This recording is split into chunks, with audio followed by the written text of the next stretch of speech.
Assalamualaikum warahmatullahi wabarakatuh. Bismillah walhamdulillah.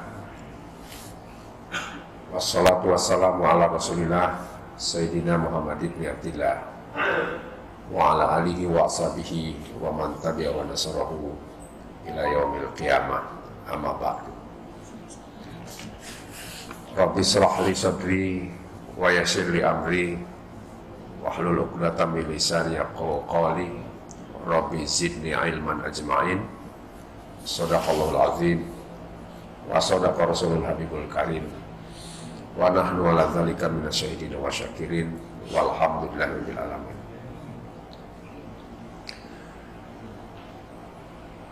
Hadirin hadirat yang dimuliakan oleh Allah Subhanahu wa taala, patut kita bersyukur di minggu pertama tahun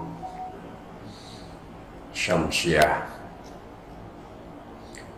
2021 ini kita bisa menunaikan kewajiban yang dibebankan kepada semua umat Islam, salat subuh, dan disunatkan oleh Rasulnya secara berjamaah. Dan Al-Quran memberikan informasi, Inna Qur'an al-Fajri kana masyhuda. Sesungguhnya sholat fajar atau sholat subuh itu disaksikan oleh para malaikat. Semoga sholat kita semakin menjernihkan hati kita, mensucikan jiwa kita, menghapuskan dosa-dosa kita, dan terutama mencerdaskan akal pikiran kita. Salawat dan salam kita sanjungkan kepada junjungan kita Nabi besar Muhammad SAW beserta keluarga, sahabat-sahabat, dan para pengikutnya yang insya Allah kita tetap berada di dalamnya. Hadirin yang berbahagia, Islam satu-satunya agama yang diturunkan oleh Allah sejak Nabi Adam alaihissalam. Allah tidak pernah menurunkan agama apapun kecuali agama Islam. Islam itu apa? Islam itu kalau dilihat dari aslama yuslimu islaman, artinya patuh, obedience to God, menyerahkan secara total kepada Allah. Makanya landasan utama Islam itu adalah tauhid. Tauhid itu apa? Tauhid itu artinya mengesakan. Tauhid itu artinya insaf. Insaf itu apa? Moderat. Jadi Islam itu diturunkan sejak Nabi Adam, terakhir pada Nabi Muhammad, moderat karena agama tauhid. Jadi agama tauhid itu agama moderat. Makanya tengah. Tauhid itu artinya tengah. Kalau dalam persoalan keyakinan, tengahnya di mana? Baina ta'til ya wa isyraq. Antara ateis, tidak percaya kepada Tuhan, peniadaan Tuhan, dan perbuatan mempersekutukan Tuhan. Jadi ada yang bertuhan tapi Tuhannya banyak. Ada yang tidak bertuhan, Tuhan itu nggak ada. Makanya eksistensi Tuhan diinformasikan dalam Al-Quran, Qul huwallahu ahad. Syahadatnya sejak Nabi Adam, asyhadu alla ilaha illallah. Itu namanya insaf, tauhid. Demikian pula syariat yang diturunkan oleh Allah pun itu tauhid, insaf. Nah, salah satu makna insaf atau tauhid itu namanya adil.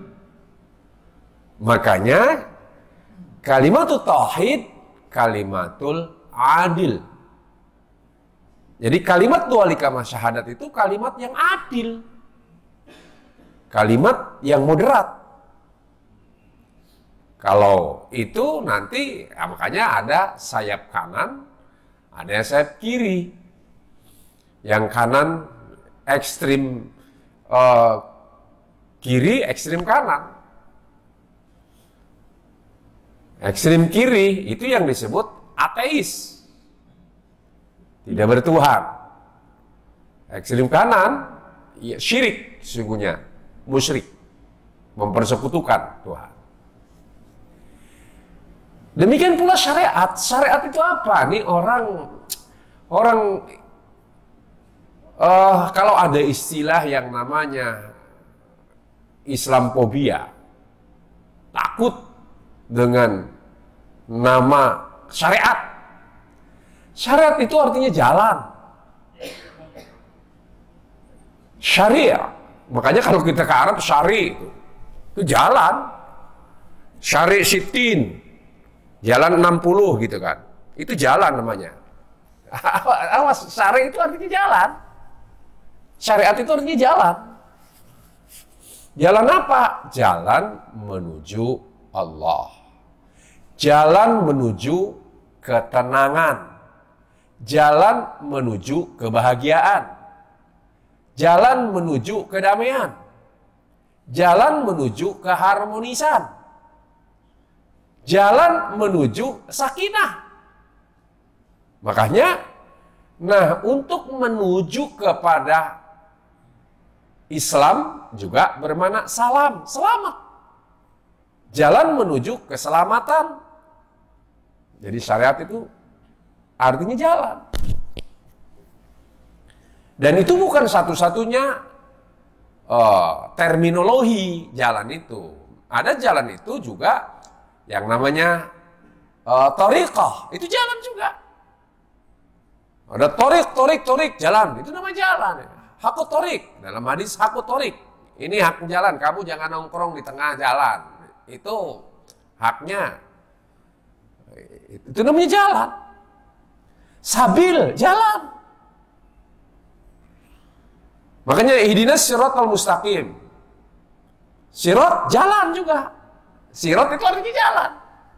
Nah, sirat, sabil, torik itu jalan. Zamannya kalau sabil subul. Subul salam. Jalan-jalan keselamatan. Nah, ini yang harus paham. Supaya ngepobi dengan Islam. Banyak orang yang pobi syariat. Kalau disebut syariat itu beri syariat. Kalau udah disebut syariat Islam, potong tangan. Padahal kita nikah melalui KUA aja, itu udah syarat Islam. Kita akad memenuhi syarat walaupun tidak dicatat, itu udah syarat Islam. Ini yang perlu kita maklumi. Nah, yang namanya syariat Islam pun itu adil. Adil itu kalau dalam hukum namanya seimbang. Makanya semua institusi hukum simbolnya timbangan yang seimbang. Mizan. Kejaksaan timbangan. Polisi timbangan. MK timbangan. MA timbangan. Seimbang. Nggak boleh jomplang itu kan. Nah, dan pertama kali yang menurunkan, menciptakan keseimbangan adalah Allah. Wa wadu'al mizan, Allah tatghaw fil mizan. Tuh. Jadi Allah yang meletakkan timbangan. timbangan matahari, bulan seimbang. Ya, siang malam seimbang. Manusia jasmani rohani seimbang, mata seimbang, semuanya seimbang. Jangan kamu melampaui batas dari keseimbangan itu. Jadi kalau orang melampaui batas dari keseimbangan, itu namanya zalim. Zalim itu artinya apa? Aniaya. Jadi zalim itu aniaya. Jadi syariat Islam itu, waduh, sangat indah. Karena itu siapapun yang masuk Islam, yang menjalankan Islam, pasti dia akan mendapatkan kedamaian dan keberuntungan untuk dirinya sendiri, bukan untuk orang lain. Itu Al-Quran. Yamununa alaika an aslamu, qul la tamunnu alayya islamakum, walakin Allah yamunnu alaikum an hadakum, ya, lil Islam, lil iman.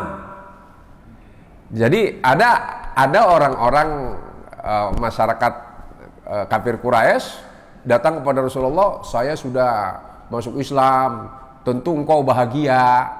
Kata, saya sudah memberikan kebahagiaan kepadamu ya Muhammad.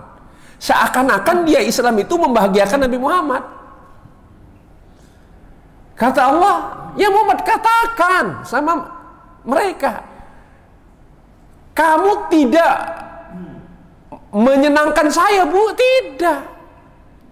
Tapi justru dengan kamu dapat hidayah, masuk Islam, kamu beriman, Allah sudah memberikan kebahagiaan, kenikmatan kepadamu.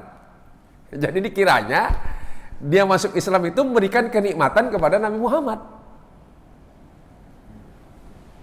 Ini jadi orang masuk Islam itu menjalankan Islam untuk dirinya sendiri. Nah, ini yang kadangkala salah persepsi. Jadi persepsi. Makanya itu Islam itu agama seimbang.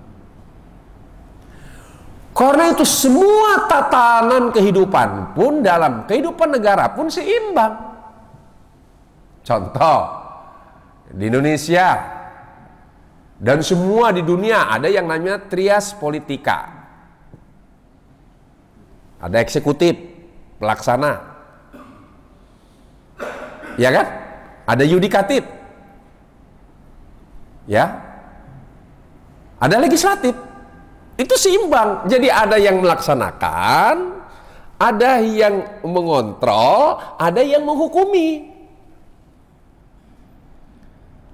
Ini seimbang. Nah, kalau yang mengontrol ikut juga jadi eksekutif, kalau yang menegakkan hukum jadi eksekutif, nggak seimbang. Kacau. Ini yang perlu kita pahami. Makanya dalam keluarga pun, kalau yang namanya suami itu qawwamuna 'alan nisa, tulang punggung keluarga, jelas tempat bersandar suami ini, tempat qawwam ini tempat bersandar. Suami itu harus kuat, tempat bersandar, sandar istri terlindungi, terlindungi keamanannya, terlindungi ekonominya, terlindungi kesehatannya, tanggung jawab. Istri dalam negeri punya kewajiban. Nah, itu seimbang. Dikala istri sibuk di luar, suami sibuk di luar, anak nggak keluar, nggak seimbang juga. Ini kalau kita melihat Islam dari kacamata dari tauhid. Makanya agama tauhid itu agama yang seimbang. Itulah sebabnya syariat Islam itu sesungguhnya poinnya cuma 2 saja. Jadi kalau dirunut-runut 2 saja. Apa itu? Amar ma'ruf, nahi munkar. Kalau ma'ruf saja, munkarnya dibiarin, kacau. Kacau. Kalau nahi munkar saja, ya, ma'rufnya nggak digarap, kacau juga. Jadi inilah seimbang, agama seimbang. Kenapa? Karena dalam diri manusia ada dua sisi. Fa'alhamaha fujuraha wa taqwaha. Sudah Allah udah ngasih potensi kepada manusia itu, imma cenderung kepada kebaikan, takwa, dan imma cenderung kepada kejahatan. Ini dua sisi manusia. Jadi ada dua sisi. Ini harus, makanya Islam turun seimbang. Amar ma'ruf itu apa? Amar ma'ruf itu, amar itu artinya perintah. Ma'ruf itu artinya apa? Yang dimaklumi, kebaikan. Kebaikan dalam syariat Islam itu apa? Semua yang tidak melanggar aturan Allah baik, dan tidak melanggar aturan sunnah Rasulullah baik.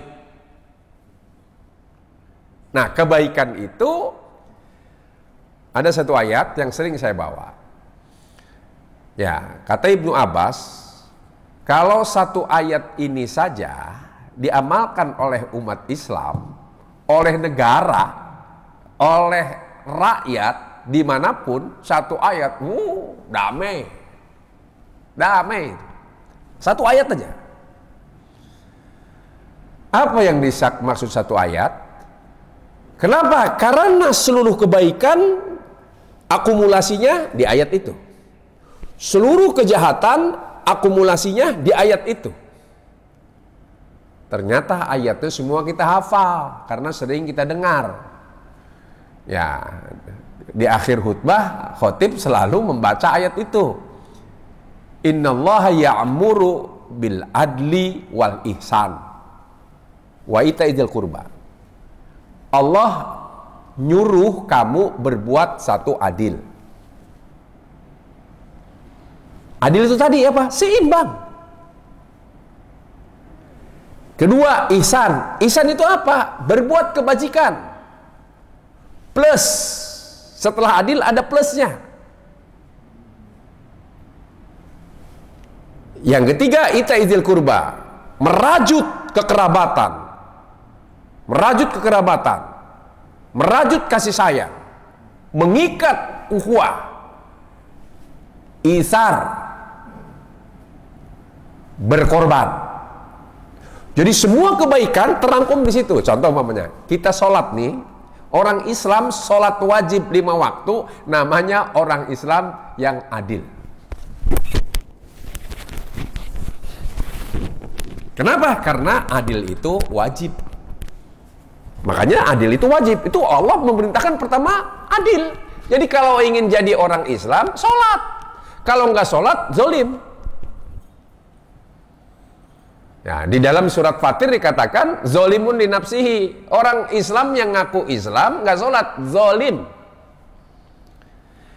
Jadi kalau ada orang Islam nih sholat itu cuma yang 5 waktu saja. Subuh, zuhur, asar, maghrib, isya. Nggak sholat rawatib, sunat rawatib, nggak sholat apapun. Udah adil itu dia.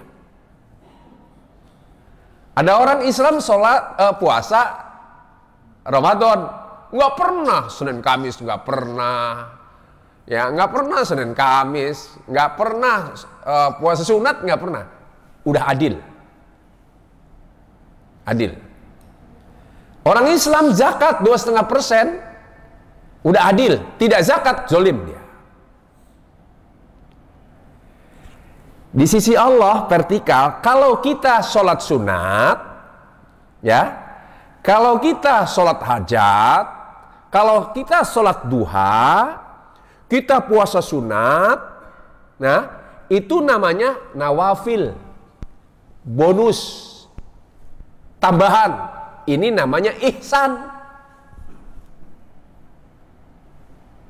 Coba, ihsan. Jadi kalau orang mengeluarkan zakat, tidak infak, itu udah adil. Nggak disebut pelit itu, leho-leho nggak disebut pelit itu. Dengan Allah, hak Allah sudah itu dah. Tetapi tidak ihsan. Tapi kalau dia infak, dia sodakoh, dia wakaf, dia hibah, namanya ihsan. Tapi kalau uang pas-pasan, ke masjid, bawang 50.000, emang nggak ada di rumah, nggak punya tabungan, nggak punya simpanan, cuma 50.000. Masjid mengumumkan mau ya renovasi atau mengganti lantai, 50.000 dikeluarkan, padahal nggak punya lagi. Itu namanya isar, the best. Subhanallah, itu Islam tuh. Dalam hubungan kisos saja nih, kisos seimbang. Makanya ada hayat, ada kehidupan. Jadi dalam kisos itu ada kehidupan, ada jaminan. Kenapa? Karena seimbang. Jadi kalau ada orang membunuh tanpa salah, ya, tanpa berbuat fasik, maka Islam ya mempraktekkan kisos, hukumannya bunuh, tapi setelah proses pengadilan. Nggak bisa orang bunuh tembak lagi bunuh, nggak bisa. Proses pengadilan. Ini hebatnya Islam. Nah, setelah diponis, nah kemudian ditanya nih ahli warisnya gimana? Ini mau dieksekusi tanggal sekian. Kan dieksekusi itu nggak langsung. Ponis di Saudi Arabia atau di negara yang menerapkan hukum kisos itu nggak langsung. Siapa tahu ahli keluarga korban yaitu ada apa namanya? Ada perbuatan ihsan. Nah, ternyata yang mau dikisos ini pamannya anaknya 11. Masih kecil-kecil, ekonominya ya akhirnya rasa kasihan. Akhirnya kata-kata keluarga korban apa? Tuntutannya kan diserahkannya kepada keluarga. Kemudian nanti jangan dieksekusi, tapi denda. Makanya Indonesia pernah nembus tuh denda berapa miliar itu. Karena keluar korban, ini namanya ihsan, si ketua korban ini ihsan. Udahlah, akhirnya dibebasin kan, dengan ditebus. Tapi apalagi kalau tuh umpamanya, ya tebusannya ringan. Waduh, itu namanya isar. Itu Islam. Kalau kita ditempeleng, wa in aqabtum fa aqibu bimisli ma uqitum bih, wa la in sabartum lahu khairul lisabirin. Kalau kamu membalas, balaslah dengan balasan yang setimpal. Tapi kalau kamu memaafkan, itulah the best. Islam. Ini namanya, awas, ini yang jadi semua kebaikan itu ukurannya 3 itu. Apapun. Masuk adil, ini kadang-kala berbuat adil aja susahnya minta ampun gitu kan.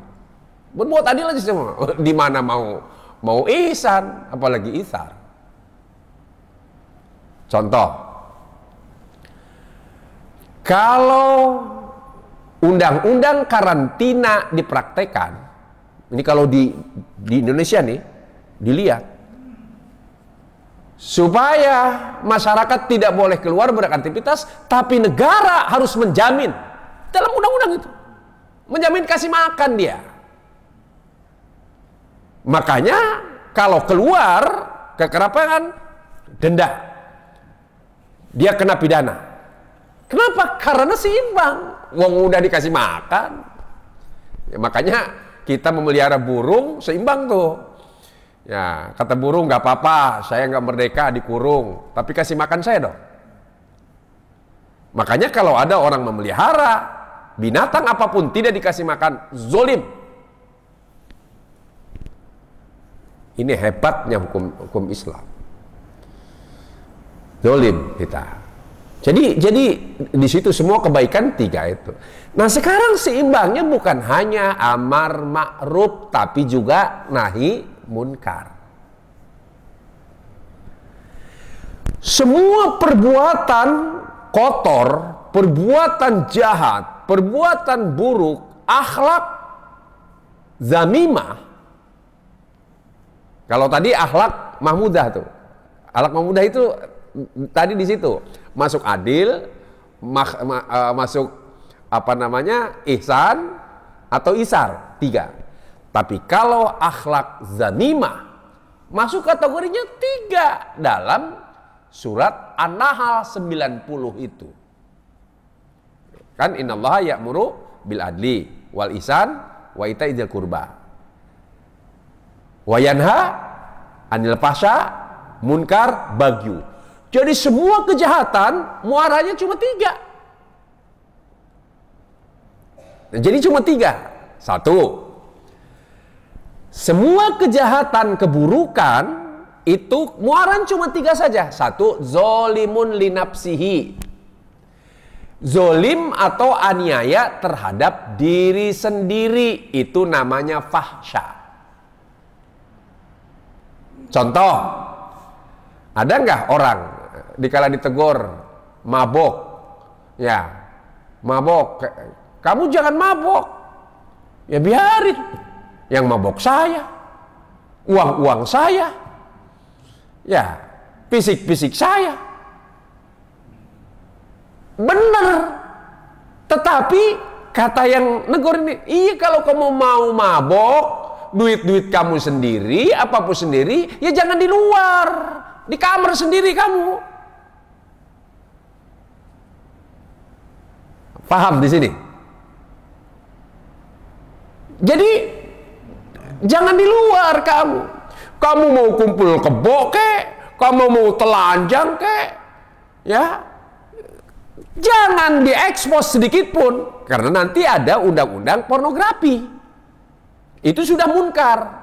Kalau pasa, jadi orang suka sama suka kumpul kebo nih, yang dilakukan di dunia barat, itu namanya pasa.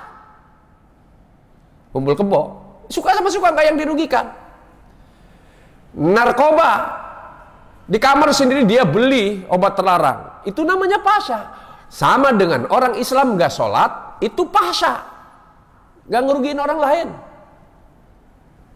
Emang orang nggak sholat ngerugiin orang lain? Enggak.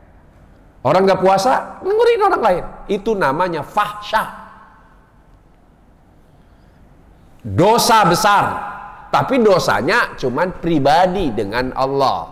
Makanya Al-Quran mengatakan wallazina idza falu fahisyatan aw dzalamu anfusahum zakarullah fastaghfiru lidzunubihim. Jadi kalau orang berbuat melakukan perbuatan fahsya atau menzolimi diri sendiri, segera tobat. Gak usah bilang sama orang. Malam-malam dia bangun, mandi, kemudian tobat, sholat tobat. Ya Allah ya Rabb, saya sudah tinggal sholat 20 tahun. Ya, saya sudah mengkonsumsi narkoba sekian tahun. Nggak ada ketahuan. Ibu saya pun nggak tahu, bapak saya pun nggak tahu. Tapi sekarang saya insaf. Masya. Kata Rasulullah, asa ayaghfirallahu lahu. Boleh jadi kemungkinan Allah akan mengampuni. Itu pasal. Itu yang disebut urusan pribadi.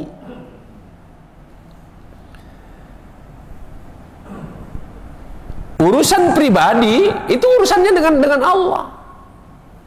Karena itu urusannya moral dengan Allah.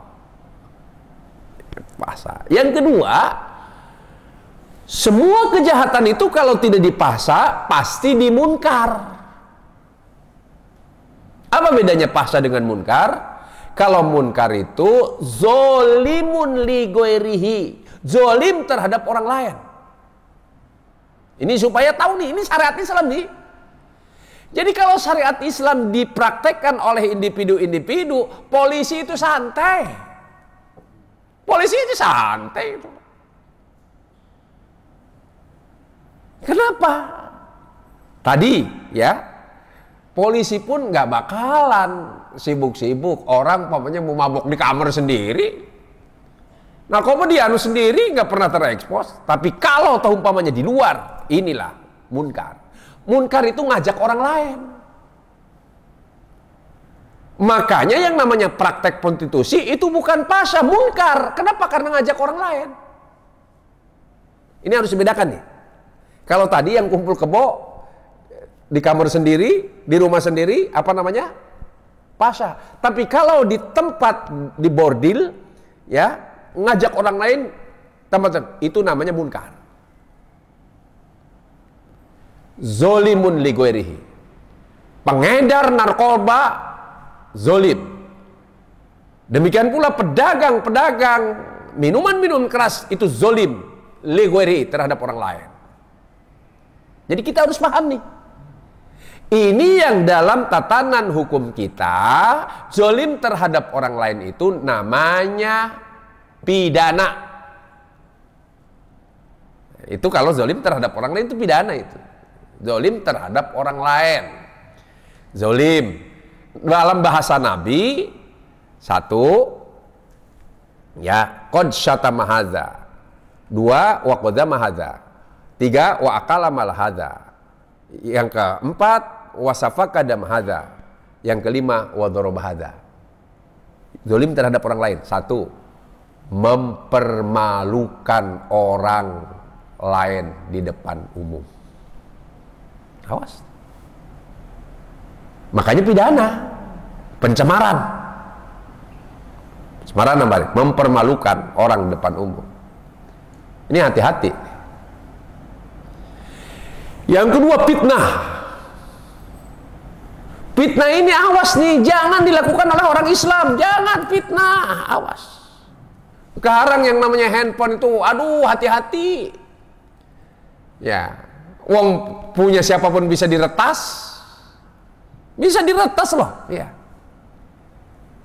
Bisa nomor siapapun bisa diretas. Nggak melakukan apa-apa, cuma itu yang ahli IT bisa untuk menghancurkan derajat orang lain, dipitnah dia. Makanya orang yang ahli itu ini umpamanya ada porno, ini bener nggak nih sipulan? Oh bisa dilacak. Fitnah. Dengan fitnah orang baik bisa jadi hancur. Orang bener bisa disebut orang jahat. Fitnah itu waduh. Makanya fitnah itu pembunuhan yang sangat dahsyat. Makanya di Al-Quran dikatakan al-fitnatu asyaddu minal qatl. Karena dahsyat. Ini yang namanya di negara-negara Timur Tengah, orang Islam dengan orang Islam berantem, itu gara-gara fitnah itu. Awas, hati-hati. Sunni dengan Syiah diadu. Sunni diadu, nanti NU diadu dengan Muhammadiyah, Muhammadiyah diadu dengan kelompok. Oh, terus. Nah, kalau orang yang paham, nggak mungkin lah, ya, ini mah Pak Yoyo nggak mungkin lah ngejelek-ngejelekan apa namanya Pak Emon, pamannya. Pak Emon nggak mungkin lah, itu kalau orang. Tapi kalau tidak tabayun, ini bahaya. Makanya Al-Quran sudah ngasih tahu. Ya ayyuhalladzina amanu in ja'akum fasikun binaba'in fatabayyanu. Kalau kamu dapat berita yang aneh, awas, saring dulu nih. Saring dulu. Bener nggak nih?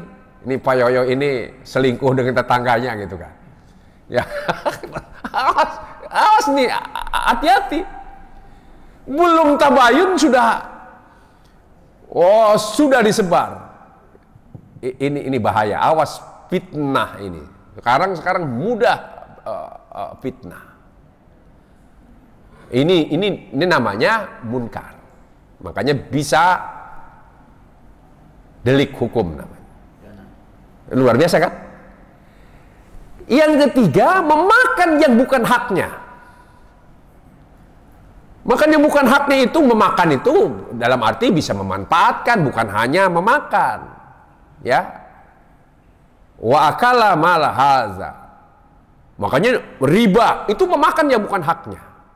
Menipu, memakan yang bukan haknya. Merampok, memakan yang bukan haknya. Palak, ya, memalak orang, memakan yang bukan haknya. Mengambil galengan orang di sawah, mengambil yang bukan haknya. Walaupun makanya kalau kita buat rumah kan harus izin sama tangga. Takut ada 1 senti yang kena. Jadi kalau sudah dapat izin, karena 1 jengkal saja yang bukan haknya ditempati, maka 7 bumi akan menghimpit kita di akhirat nanti. 1 jengkal aja itu kan. Yang korupsi ngeri. Yang korupsi ngeri. Kalau korupsinya cuma menipu 1 orang, satu ketika insaf nih, sadar nih satu ketika insaf. Saya datang, saya tempo hari udah istilahnya ya mengambil hak orang lain lah, bisa minta maaf. Tapi uang rakyat, gimana minta maafnya? Itulah sebabnya KPK, ya, yang dimaui KPK ini yang namanya koruptor dana bansos, itu hukuman mati kan? Kenapa? Karena ini kejahatan sosial yang sangat luar biasa. Itu kejahatan, wih, ngeri itu, ngeri. Ini. Ya, saya lihat di TV itu ada kan survei, investigasi yang dapat sembako berapa, dihitung-hitung, ada yang cuma 185.000, ada yang sampai 220.000, paling tinggi ada cuma 230.000, padahal jatahnya dari pemerintah itu 300.000 per orang.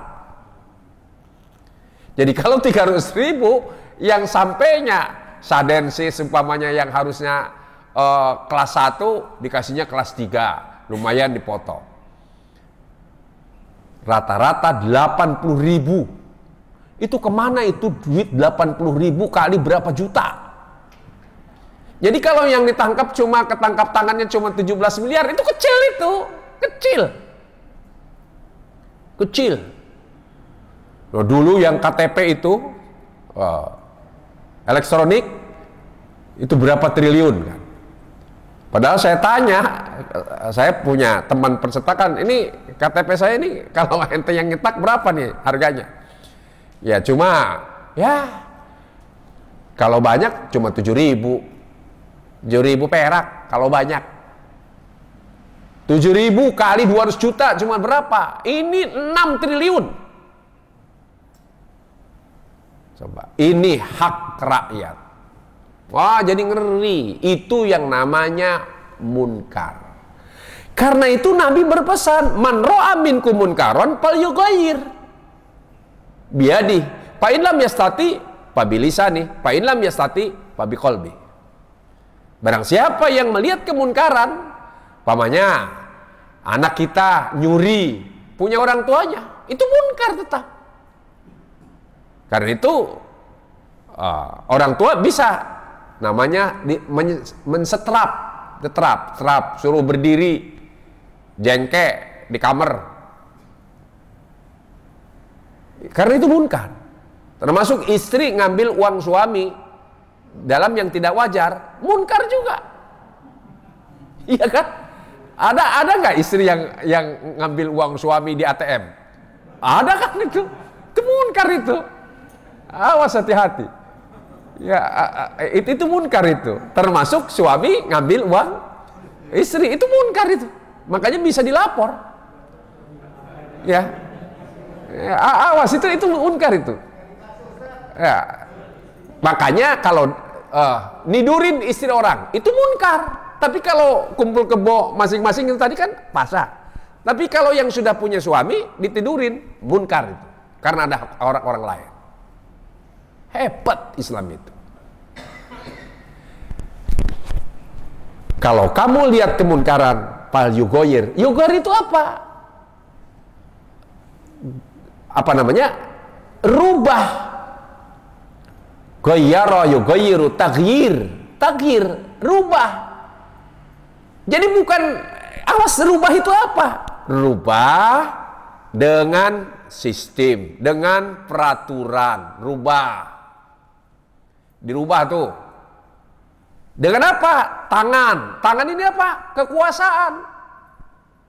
Jadi tugas polisi, tugas pemerintah, tugas presiden sama. Dia punya tangan. Nah, yang punya tangan ini rubahlah kemunkaran dengan aturan tangan. Bukan dengan ditendang-tendangin, tidak. Dengan aturan. Yang punya kekuasaan, kasih peringatan. Besok ini. Dulu zaman Bang Yos. Ya, itu zamannya Pak Emon tuh. Ya kan Pak Emon kan dulu kan yang Keramat Tunggak dulu kan. Keramat Tunggak berapa hektar? 11 hektar itu. Ya, dirubah jadi Islamic Center, dirubah. Orangnya nggak diapa-apain, nggak disuruh pulang. Ya, yang pulang ke kampungnya masing-masing, yang insaf, dagang lain sebagainya karena dikasih keterampilan. Yang nggak mau, ya di mana-mana berantakan kan gitu. Itu munkar namanya. Munkar dengan tangan. Kalau tidak dengan tangan, karena nggak punya, lurah bukan, camat bukan, polisi bukan, bupati bukan, wali kota bukan, ya, kemudian menteri bukan, gubernur bukan, maka fal yughayyir bilisani. Rubah dengan lisan. Siapa yang punya lisan? Saya. Ustadz, kiai, mubalek, guru, ya, guru, dosen, wartawan, itu lisan tuh, pakai tulisan wartawan. Yang membongkar di Tempo nih, kalau kita baca majalah Tempo, itu namanya lisan tuh. Tempo nggak punya, wartawan nggak punya kekuasaan apa-apa, cuman ngebongkar aja, bansos, nah, ya kan gitu kan. Ya, bahkan Tempo itu datanya luar biasa, hebat investigasi Tempo itu. Luar biasa. Itu namanya dengan lisan, udah cuma sampai lisan. Harus ada yang menindaklanjuti yang punya tangan ini. Nah, ini disitulah hebatnya. Yang punya kekuasaan dengan yang punya lisan itu harus sinergi. Makanya Nabi mengatakan, sinfani minanas ida soluhat soluhanas wa ida pasadanas, al ulama wal umara. Ada dua komponen. Kalau dua komponen ini ya baik, maka semuanya akan baik. Kalau dua komponen ini rusak, semuanya akan rusak. Siapa itu? Al ulama wal umara. Jadi kiai dengan polisi itu harusnya sama-sama tugasnya tuh. Ya kan sama-sama ini. Presiden dengan majelis ulama itu sama-sama memberantas kemunkaran ini, harusnya sama. Itu di situ sama, yang satu punya kekuasaan, yang satu punya lisan. Ini yang perlu kita pahami gitu. Nah, kalau kita tidak punya lisan, wartawan bukan, guru bukan, dosen bukan, ustadz bukan, kiai bukan, maka dengan doa. Makanya kita doa aja nih, doa yang begini nih, ada yang zolim, doa aja, doa, tapi doanya merintih benar-benar, jangan sepintas. Doa merintih benar-benar. Jadi makanya dalam Islam itu semuanya ada jalan keluar. Kalau ternyata dalam satu masalah aja tidak ada apa namanya, tidak ada saksi, susah saksi, kan ada mubahalah. Makanya kalau kita curiga sama istri, ya ini istri saya ada yang ngasih tahu, pamannya selingkuh dengan si fulan, tapi istri nggak ngaku dong. Kan disuruh ada mubahalah. Mubahalah itu sumpah kepada Allah. Dengan sumpah terhadap dirinya. Kalau saya melakukan itu, maka saya sambar geledek kan gitu kan. Ada sambar geledek gitu kan. Ya, kan gitu kan. Ya, jadi inilah hebatnya Islam. Ini munkar. Membunuh, ngeri itu. Bahwa tadi mengambil hak orang lain, membunuh itu. Nggak bisa tobat itu, nggak bisa, susah tobat. Tobat haji berulang-ulang, nggak bisa. Puasa tiap hari nggak bisa. Kecuali ngaku, minta maaf kepada keluarga, ya, kemudian ngasih denda nih, saya baru minta ampun kepada Allah. Kalau belum ngaku cuma hanya minta ampun kepada Allah, nggak bakalan. Inilah yang disebut Islam itu nyelamatin, kasihan. Jadi ini orang kasihan. Makanya Imam Al-Ghazali melihat orang jahat, ya, itu kasihan. Karena itu dinasehati. Allah maha kasihan, makanya disebut maha rahman, maha rahim. Itulah sebabnya ada tausiah, tawasau bil haq, tawasau bis sabr. Karena kasihan. Makanya jangan melihat segala sesuatu itu, nah, umpamanya nih koruptor ketangkap, ya, jangan dikasihani kalau ketangkap. Kalau tidak ketangkap, kasihan. Paham nih? Justru kalau tidak ketangkap, kasihan dia. Karena itu istijraj, diulur terus oleh Allah. Tapi nggak putus-putus. Tapi kalau ketangkap, ya, jangan dikasihani. Alhamdulillah dia ketangkap. Berarti Allah sayang sama dia. Paham? Jadi Allah sayang ini, sayang. Jangan dihina-hina, itu sayang. Allah nangkap, ya, kan itu Allah juga yang ngasih rahasia. Ditangkaplah, kasihan. Akhirnya dia sadar, oh iya, materi itu bukan segalanya. Ya, itu baru di dunia. Jadi kasihan. Itulah sebabnya Islam melihat kejahatan itu, kalau orang mengingatkan itu karena kasihan, bukan karena benci.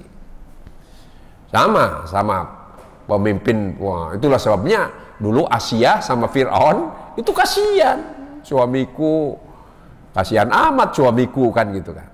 Ya, jadi kasihan anunya, kasihan karena aduh, kalau masuk neraka ini, ya, sementara ada yang nantang-nantang biar saya di neraka nanti ketemu artis-artis kelas dunia katanya. Ya Allah, itu kan konyol itu kan. Jadi inilah namanya membunuh itu, sama nanti menganiaya orang. Itu nggak selesai dengan tobat dengan manusia, kecuali diselesaikan dulu. Makanya kenapa adanya hukum nih, kenapa Islam turun? Kalau manusia bisa jujur, nggak ada aturan juga gampang. Ya, umpamanya yang kejadian di jalan tol, nembak 6 orang. Kalau jujur, oh ya saya yang nembak, ya, itu selesai kan? Justru adanya hukum itu, Islam turun itu karena tadi itu. Ada sejak dulu tuh, karena apa? Makanya surat Al-Baqarah. Kenapa disebut Al-Baqarah? Kalau kita baca riwayatnya, kenapa asbabun nuzul itu Al-Baqarah? Kan itu pun karena persoalan pembunuhan misteri kan. Tapi akhirnya terungkap juga. Ini yang perlu. Nah, yang ketiga, kejahatan itu ada ranking yang paling tinggi.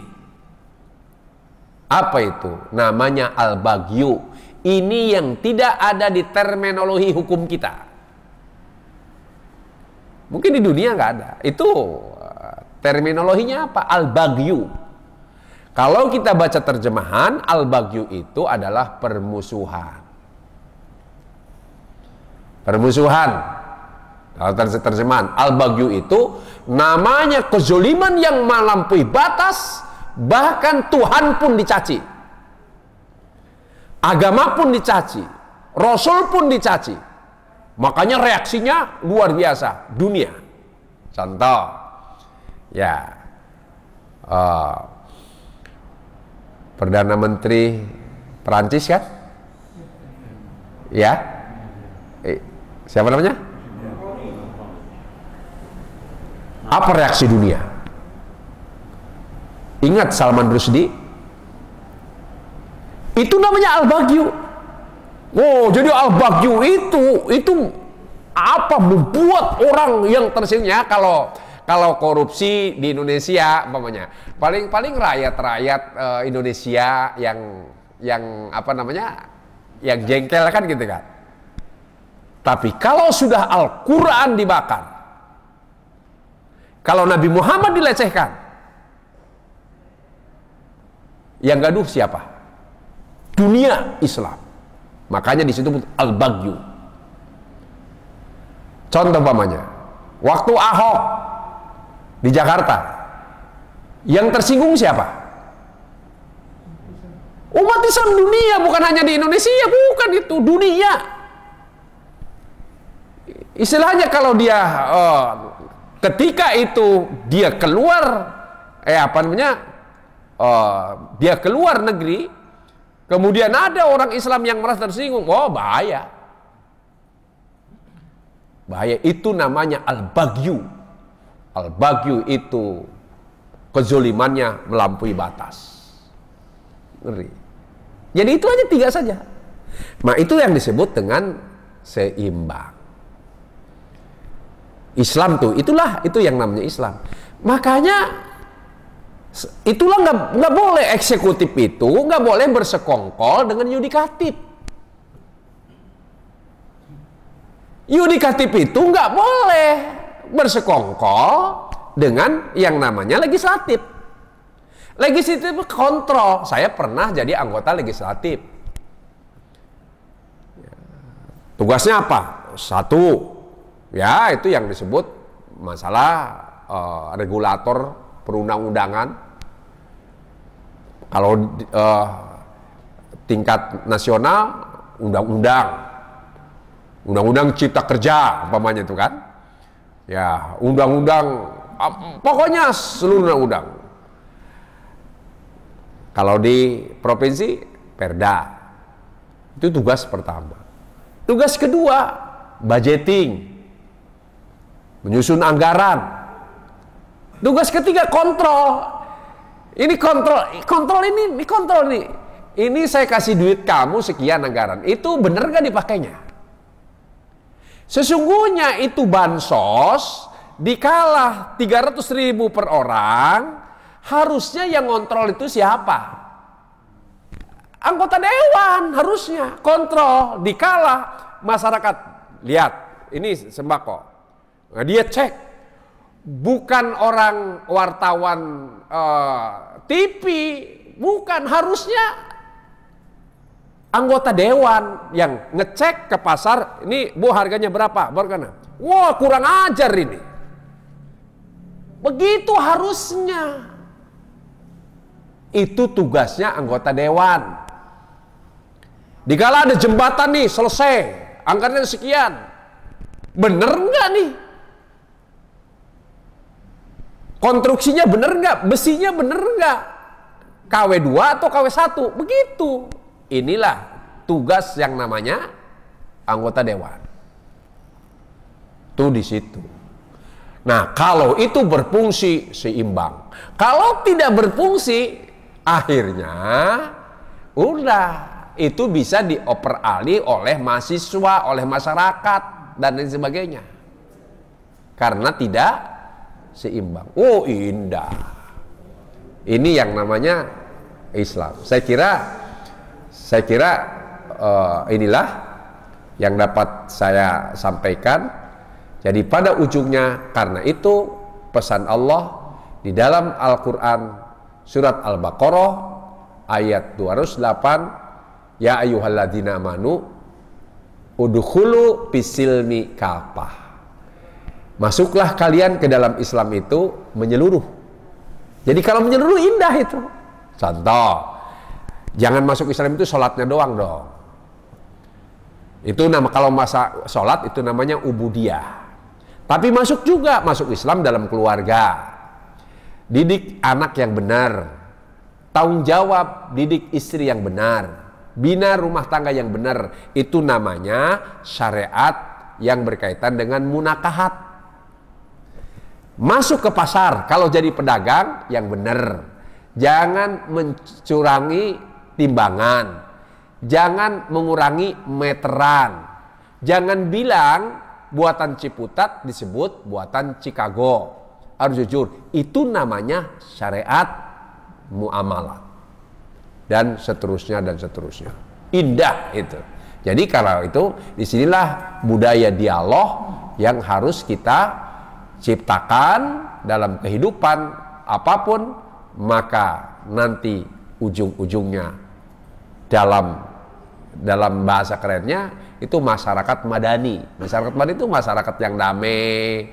Ya, damai itu indah, nggak bisa cuma slogan. Damai indah itu yang harus diproses. Sama di Indonesia ini keanekaragaman udah jelas, anekaragaman itu sudah pasti, tapi bagaimana merawat keanekaragaman itu yang penting.